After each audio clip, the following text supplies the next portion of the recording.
Hello and welcome to our channel. We are going to listen Christian Horner. Let's listen to him. Very philosophical Max Verstappen there, and Christian Horner's alongside us now. Just tell us, we did see some pace come to him towards the latter stages of the race. Is there anything you would have done differently, do you think?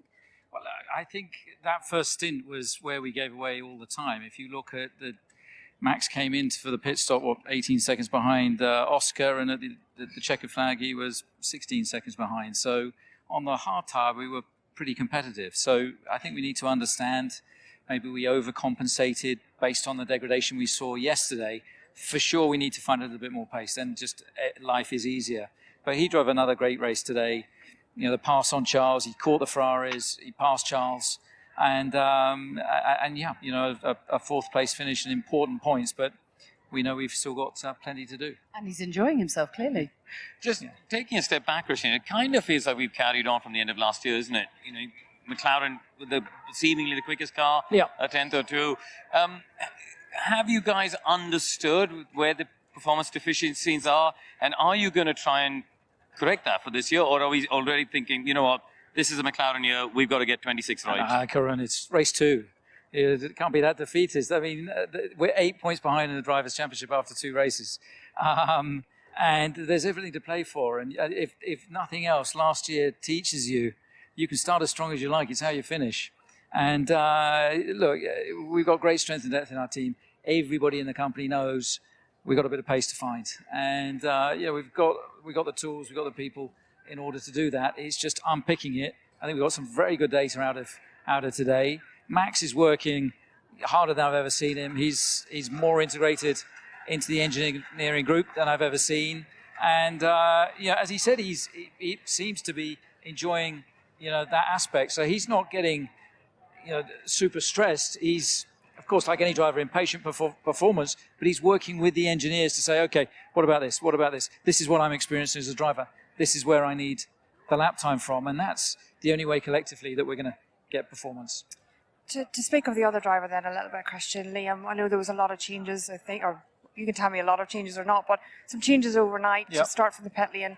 Was there learning on that car that's useful for the overall car concept or just specific to Liam? Yeah, look, I mean, we made the decision to take him off the grid, out of Parc Fermé, to try some radical changes on the setup because you're so limited in testing with these cars. So it made sense to say, okay, look, we're starting at the back. Let's try and learn something out of the day. We've done that. We've got 56 laps worth of information with a radically different setup, on the car. Again, that gives huge information back into the factory, back into that system as we're looking to improve our performance in the forthcoming races. We heard some strong words of support actually from Max for Liam, just saying, look, it's not an easy car to drive. Have you had the chance to talk to Liam yet? We saw some quite feisty little moves from him out there, but ultimately he was always going to be on the back foot coming into this race, wasn't he? Yeah, look, I mean, Liam is a great little racer. I mean, he gets his elbows out, he races hard. He's just struggling at the moment, finding the limit with his car, getting the most out of the car. And of course, as a team, as a group, we're looking to support him in the best way that we can. So he'll be in the debrief giving all that information to the engineers very shortly. So presumably the headache for you is that you want to find performance for Max, but equally, could you sacrifice some peak performance in order to make the car easier for Liam to drive? Like, which direction do you turn?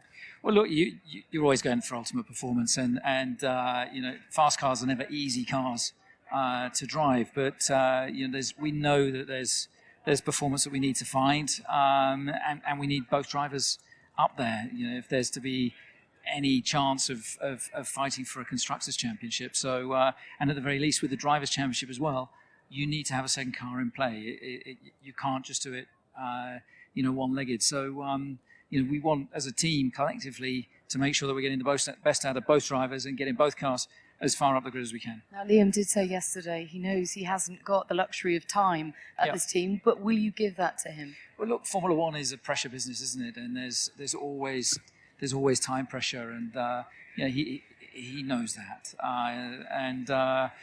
hopefully he'll respond accordingly, and we'll see where we go. Okay, thanks, Christian. Thank you very much for your time. Let's hear now from Liam Lawson.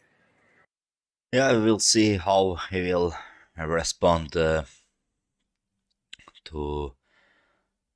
his time, and we will see how much he will have the time. Of course, Red Bull is struggling a lot. We are hearing, and also from the Max Verstappen, that Red Bull is struggling a lot. But as Horner said, they just made for this race and the other race, the past race, they just did Lawson like like a test driver. This happened also in Sergio Perez, and after that immediately they just replaced him. I hope this thing will happen, and also for the Liam Lawson. But if he keeps to drive like this, to not to maximize his performance, to not to maximize his car, I think definitely definitely after one or two races he will just be replaced with another driver. Just don't forget to like the video, comment it, and subscribe to the channel.